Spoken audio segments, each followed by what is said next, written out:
Finanza mafiosa, questo è il libro scritto dall'autore Fabrizio Cuttitta, che ha ricevuto anche il premio letterario Piersanti Mattarella a Roma nel corso del 2022.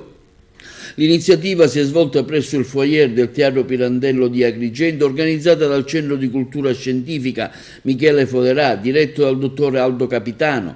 All'evento, che ha visto un'ampia e qualificata partecipazione di pubblico, ha partecipato anche il sindaco della città Francesco Miccichè, il professor Beniamino Biondi, storico, Don Lorenzo Matassa, magistrato, Carlo Saladino, editore. Il libro narra di una brutta storia di usura ed estorsione, una storia vera, paradossale, di prevaricazione finanziaria.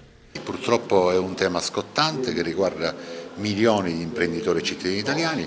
Non per niente ho chiamato il libro con un titolo molto forte, La finanza mafiosa, perché mafia è cultura della prevaricazione e anche le banche, quando prevaricano e usurpano il denaro degli altri, hanno comportamenti mafiosi.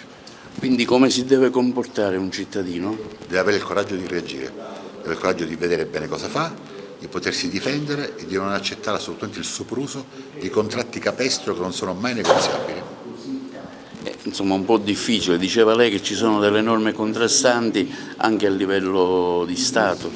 E purtroppo la legislazione è viziata, perché pur essendo chiara viene coscientemente mal interpretata dai magistrati di merito, perché sono schierati dalla parte del sistema bancario che controlla l'economia dei vari territori. Per cui insomma, il dramma finanziario è proprio questo, cioè un imprenditore che subisce un torto del genere deve affrontare anni per arrivare in Cassazione con una magistratura che non vuole applicare queste norme molto chiare, perché controlla di fatto, le banche controllano i territori e quindi l'economia del territorio e quindi anche i tribunali.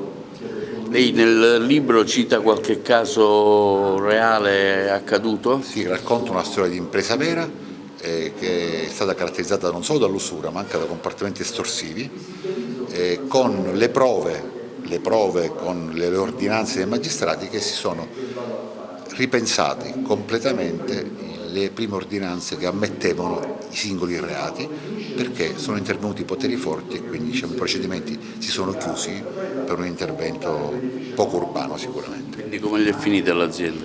L'azienda non è fallita perché l'imprenditore ha le spalle forti, ma ha perso tanti soldi, ma è un grido d'allarme che va pubblicato perché va portato a conoscenza dei più. Questo libro è stato candidato al premio Campiello nel 2022, è stato premiato in Campidoglio a Roma al premio Piersanti Mattarella.